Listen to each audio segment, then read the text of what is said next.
بسم الله الرحمن الرحيم. الحمد لله والشكر لله والثناء لله والصلاة والسلام على رسول الله وعلى آله وصحبه أجمعين، وبعد.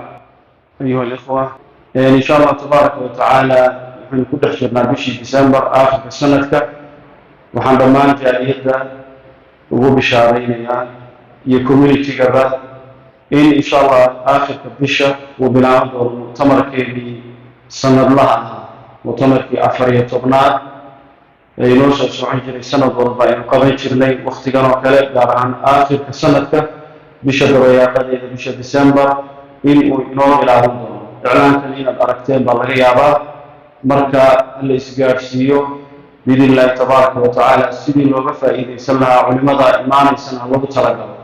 Culimo badan baa sanadka inoo imaanaysa ilaa 6 sheekh ah. 6 sheekh haddaan dul maro dadka qaar waxaa laga yaabaa iclaamada social media inaysan aad ula socon. waxaa kow ka ah sheekh mustafa xaaji ismaaciil, sheekh maxamed cabdi umar, doctor sheekh yuusuf axmed oo sweden ka imanaya, sheekh maxamed ibraahim oo sheekh kenyaawi oo u taqaana nairobi ka imanaya isaguna. sidoo kale waxaa ku jira sheekh maxamed sheekh cabdiweli oo isaguna inoogu imanaya insha allah magaalada Kampala, Uganda. waxaa kaloo ka mid ah sheekh jamaal cabdinaasir sheekh deero qaari ah oo isaguna ingiriiska nooga imanaya.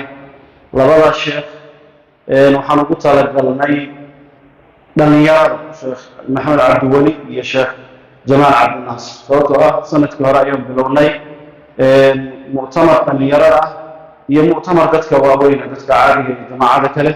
marka kii dhalinyaradana waa garab socdaa oo rag iyaga loogu talagalay iyo culimo luqadda ingiriiska ku hadlaya soomaaligaba ayaa insha allah tabaaraka wa tacaala u diyaarsan oo imaan doonta.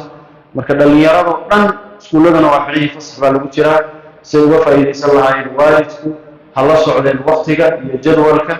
sidoo kale bulshooyinka meel walbay joogaan ha isgaarsiiyaan. wuxuu bilaaban doonaa 28-ka bisha si guud ilaa 8 bisha January ay wadanka guud ahaan ka soconaya, laakiin Johannesburg iyo area Gauteng iyo Pretoria 3 maalmood uu ka socon doona insha Allah 29 iyo 30 iyo 31. kadib wuxuu u gudbi doonaa Cape Town iyo Western Cape. wadanka oo dhan bay soo mari doona insha Allah tabaaraka wa tacaala. marka hal isgaarsiiyo dumarku waa joogaan si uga faa'iidaysan lahaayeen ku talagalaan waqtiga qiimaha badan iyo inagoo dhan insha Allah culimada la soo dhaweeyo.